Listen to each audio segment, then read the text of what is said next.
If there's one thing I know about being in the tech industry, it's that there are always new innovations, new solutions to problems, and new barriers to break. Microsoft was a small startup back in 1974. How did I do it? How did all of us do it? Passion. Passion made me take risks for the greater good. Passion made me burn the midnight oil. And it was this passion that brought me to where I am today. This passion was my motivation to stay one step ahead of my problems and to spend all my money with a slim chance of making my dreams come true. The 20th century ushered in major changes in how the world works, making it more digitized. There's so much talk about a new discovery or a new innovation that could change the way how the world operates. But have you ever thought or wondered how much work was put into this? Or who might have thought of this? As a CEO of a major tech company, I have noticed that many other companies fail to recognize just how important motivation is within employees in making the working environment better and also increasing employees' output, because this relationship is incredibly important. As CEOs, I'm certain that all of you are very passionate about your respective fields. However, your employees may not. When I realized this, I knew I had to do something to address this issue at Microsoft, because I felt that employees should be striving to be the very best version of themselves, instead of working to eat 3 meals per day, which is strikingly a reality in many corporations. After pondering about the situation for many months, I found a theory of motivation that would help Microsoft with its work delegation: Maslow's hierarchy of needs. The theory states that there is a pyramid of needs which employees need to achieve, and that each must be fulfilled before moving on to the next one to properly provide both personal and career growth to the individual. Now these are physiological, safety, social, self-esteem, and self-actualization. Physiological needs are the bare necessities that a human needs to survive, such as food, water, shelter, etc. Safety is the safety of the workplace. Social needs are the relationships between co-workers, while self-esteem is the pride that an individual has in doing that job. While I believe that companies tend to go to the 4th level, they rarely go to the 5th, which holds them back from achieving the best from their employees.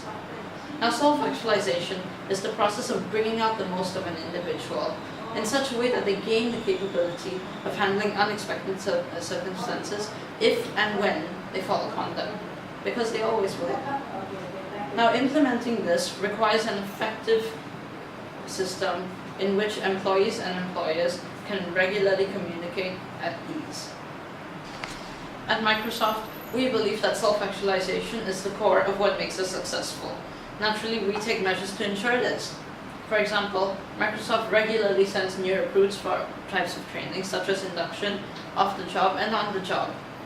Furthermore, we also ensure a comfortably fast-paced workplace in which employees are not too relaxed but are not forced to do work as well. Aside from this, Microsoft provides a vast range of fringe benefits, such as 4 different plans for financial security, as well as other features such as Nurses on Campus, which gave us several awards in 2018, such as Best Company Leadership, Best Company Perks, and Best Company Benefits. Now, some of you might be thinking, why not financial methods? Let me explain to you why this method is a short-term solution. Say you increase a staff's salary. They'll be happier for a while. They'll be more motivated and will work better. That's all great. But eventually, they'll be in the exact same position, having the exact same attitude that they had before you increased that salary. Now, why is that? This is because humans are greedy, they're selfish, and worst of all, they will get used to this.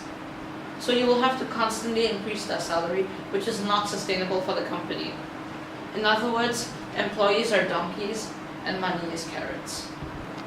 By implementing Maslow's hierarchy of needs at Microsoft, work satisfaction levels, according to Comparably.com, are now 71%, putting our company within the top 10% of satisfaction levels in the US. Furthermore, reviews from that same website stated that our environment is described as challenging and innovative, which is exactly what we strive for. However, you cannot and you must not expect these to appear out of the blue. they slowly, steadily appear over a long term. Because when it comes to the behavior of the employees, the biggest, the most significant differences come from the most patient ones. As my dad once said, patience is the key to success. Thus, I humbly urge all of you to implement Maslow's hierarchy of needs, with the focus being on eventually working towards making your company and your employees the best that they could be. Implementing this theory would not only greatly improve the working environment in your company, but it would also increase your profits.